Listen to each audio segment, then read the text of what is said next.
यरकान की बीमारी में आंखें पीली होती हैं। इसको अंग्रेजी में जॉन्डिस बोलते हैं। जिगर का इन्फेक्शन या हेपेटाइटिस सबसे बड़ा वजह है पीलिया का। इस वक्त दुनिया में 35 करोड़ लोगों को हेपेटाइटिस है और हर साल दुनिया में 10 लाख लोग पीलिया या जॉन्डिस की वजह से मर जाते हैं। जॉन्डिस क्यों होती है? जॉन्डिस एक ही बीमारी नहीं है, जॉन्डिस एक सिम्टम है। बहुत सारी बीमारियां जॉन्डिस कर सकती हैं। इनको 3 कैटेगरीज में डिवाइड किया गया है। नंबर 1 कैटेगरी है हेपेटोसेलुलर या हेपेटाइटिस।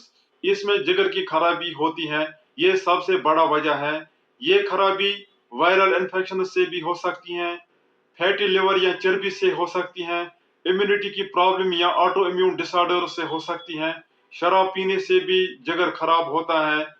इसके अलावा बहुत सारे दवाइयाँ और टॉक्सिन्स लिवर को डैमेज करते हैं और हेपेटाइटिस। दूसरी कैटेगरी में लिवर से निकलने वाली पाइप्स को ब्लॉक होता है या किसी किसी को लिवर के मौजूद पाइप्स में ब्लॉक होता है। इसको ऑब्स्ट्रक्टिव जॉन्डिस बोलते हैं। ये ब्लॉक स्टोन की वजह से भी हो सकता है, ये ब्लॉक स्ट्रक्चर की वजह से भी हो सकता है। ये ब्लॉक पैदा होते वक्त बच्चों को अंदर से ही हो सकता है, जिसको EHB बोलते हैं। इसके अलावा किसी को लिवर के अंदर में मौजूद पाइप्स यानी कि इंट्राहेपेटिक कोलिस्टेसिस भी हो सकती हैं, मिसाल के तौर पर नियोनेटल कोलिस्टेसिस। तीसरी कैटेगरी है खून की RBC सेल्स का ज्यादा ब्रेक डाउन होना, जिसको हीमोलिटिक जॉन्डिस बोलते हैं। इसमें लिवर और लिवर की पाइप्स ठीक होती हैं। जॉन्डिस इसलिए ज्यादा होता है क्योंकि जॉन्डिस करने वाला पिगमेंट बिलिरुबिन ज्यादा बनता है RBC की ज्यादा डिस्ट्रक्शन की वजह से। इस वीडियो में मैं वायरल हेपेटाइटिस डिस्कस करूंगा। वायरल हेपेटाइटिस वायरल इन्फेक्शन से होता है। ये वायरसेस 5 तरह के हैं, ABCDE। इन वायरसेस को 2 कैटेगरीज में डिवाइड किया गया है। नंबर 1 कैटेगरी है A और E। A और E पानी, खाने और गंदे हाथों से फैलते हैं। इसको फीको ओरल रूट या एंटेरल रूट बोलते हैं। खराब पानी से, खराब नासाफ गुजा से और गंदे हाथों से A और E फैल सकते हैं। दूसरी कैटेगरी वायरल हेपेटाइटिस की है BCD। ये मुंह से नहीं होता है, ये बाकी रूटों से होता है, जिसकी वजह से इसको पैरेंटल ट्रांसमिशन बोलते हैं। ये 3 तरीकों से फैल सकता है। नंबर 1 है ब्लड बॉर्न, खून के एक पर्सन से दूसरे पर्सन तक जाने की वजह से। मिसाल तौर पर अगर हम सिरिंज की नीडल 2 बंदों में इस्तेमाल करेंगे, एक ही नीडल, तो एक का खून दूसरे को जा सकता है। इस तरह अगर हम एक ब्लेड 2 बंदों को इस्तेमाल करेंगे, रीयूज करेंगे, तो एक पर्सन का खून इस ब्लेड पे आ सकता है और दूसरे बंदे को ये जा सकता है। इसी तरह अगर डेंटल प्रोसीजर्स पूरी एहतियात के साथ नहीं करेंगे तो उस वक्त भी blood born transmission of hepatitis BCD होने का खतरा है। Drug abuse IV drug abuse करने वालों में हेपेटाइटिस BCD इसीलिए ज्यादा है क्योंकि वहां वो लोग एक ही सिरिंज 8-10 बंदे इस्तेमाल करते हैं और एक का इन्फेक्शन 8-10 लोगों को फैलता है। दूसरा तरीका है पैरेंटल ट्रांसमिशन ऑफ BCD का मां से बच्चे तक। एक औरत जब प्रेग्नेंट होती है तो प्रेगनेंसी के दौरान अगर किसी औरत को हेपेटाइटिस BCD होगा तो वो अपने बच्चे को ट्रांसमिशन कर सकता है, अपने बच्चों को ये इन्फेक्शन कर सकता है। इसको मदर टू चाइल्ड ट्रांसमिशन बोलते हैं या वर्टिकल ट्रांसमिशन। तीसरा route of transmission parental infection का है सेक्सुअल ट्रांसमिशन। अगर एक बंदे को होगा और वो दूसरे बंदे के साथ इंटरकोर्स करेगा तो दूसरे बंदे को इन्फेक्शन हो सकता है। अगर प्रोटेक्शन नहीं ली जाए, अगर अनसेफ सेक्स किया जाए तो BCD के अलावा HIV फैलने का भी खतरा है। वायरल हेपेटाइटिस वालों पेशेंट को क्या तकलीफ होता है? जॉन्डिस से कुछ दिन पहले इन पेशेंट्स को थोड़ा सा बुखार होता है। इसके अलावा इनको ठंड भी महसूस होती है। इसके अलावा इनको उतनी एनर्जी नहीं होती है, इनके इतना ताकत नहीं होता है। ये ज्यादा सोते हैं, ज्यादा बैठते हैं, ان میں اتنی ایکٹیویٹی نہیں رہتی ہیں. اس کے علاوہ ان کو جسم میں درد ہوتا ہے, سر درد ہوتا ہے, کسی کو الٹی آتی ہیں, کسی کو الٹی جیسی فیلنگ ہوتی ہیں.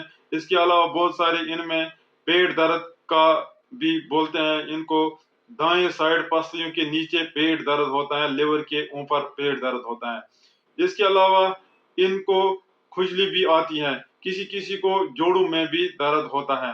ان کا یورین یلو ہوتا ہے, لیکن ان کے سٹولز یا بڑا پیشاب پیل ہوتا ہے, مٹی جیسا رنگ کا ہوتا ہے. جانڈس یا ہیپاٹائٹس سے کیا پرابلم ہو سکتی ہے؟ ایکیوٹ سٹیج میں لیور فیل ہو سکتا ہے, لیور اپنا کام صحیح سے انجام نہیں دیتا ہے, جس کی وجہ سے ایک انسان بے ہوش ہوتا ہے. اس کے علاوہ ان کے جسم میں خون خود بخود نکلتا ہے, مثال طور پر ان کی سکن سے خون نکلتا ہے, ناک سے خون نکلتا ہے یا پیشاب سے خون نکلتا ہے.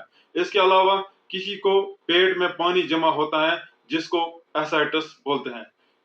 BCD 6 مہینے سے زیادہ جسم میں موجود رہ سکتے ہیں اور ایکٹیویٹی کر سکتے ہیں, ڈیمیج کر سکتے ہیں, جس کو کرونک ہیپاٹائٹس بولتے ہیں. اگر یہ 8-10 سال رہے گا تو لیور پورا ڈیمیج ہوتا ہے, لیور کو سرہوسس ہوتے ہیں. اس کے علاوہ کسی کو لیور کا کینسر بھی ہو سکتا ہے.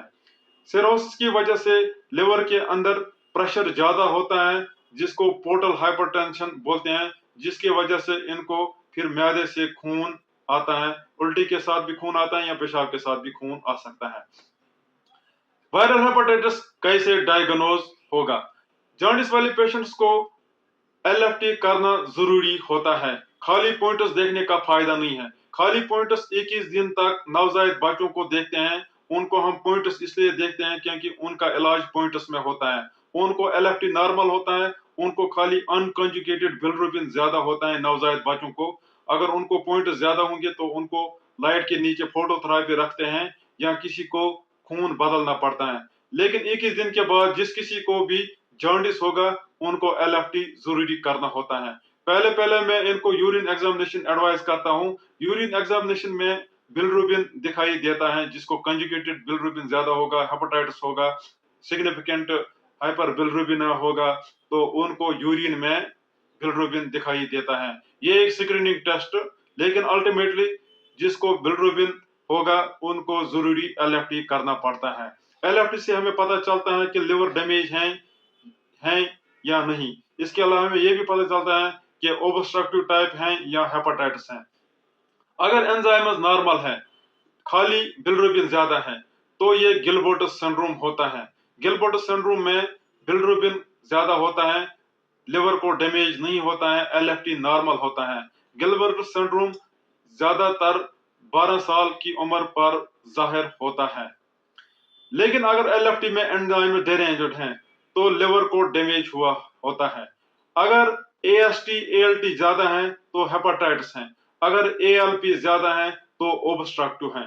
جس کو ALP ہی زیادہ ریزڈ ہوگا ان کو USG کرنا ضروری ہے. اس کے علاوہ سارے ڈیرینجڈ LFT پیشنٹس کو ہیپاٹائٹس سیرالوجی کرنی ضروری ہوتی ہے. ABCE D پہلے ضروری نہیں ہے, D تب کرنا ہے جب B پازیٹیو ہوگا. A اور E اگر پازیٹیو ہیں تو اتنا مسئلہ نہیں ہے, یہ سیلف لمیٹنگ ہے, یہ خود ٹھیک ہوتے ہیں. لیکن BCD کو اینٹی وائرل دینے ضروری ہوتے ہیں. جانڈس والے پیشنٹس کو کیا علاج ہیں؟ جانڈس والے پیشنٹس کو پانی ہمیشہ بوائل کر کے ہی پینا چاہے. پانی سارے گال والوں کو ابال کر کے ہی دینا چاہے. جانڈس والے پیشنٹس کو فل ڈائٹ کھانی لازمی ہے.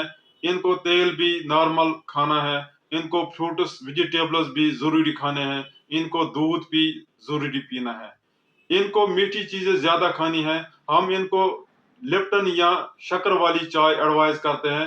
نمک ان کو کم کھانا ہوتا ہے, نمک سے معدے میں خراش ہوتی ہیں, اس لیے ہم ان کو نمک والی چائے بند کرتے ہیں.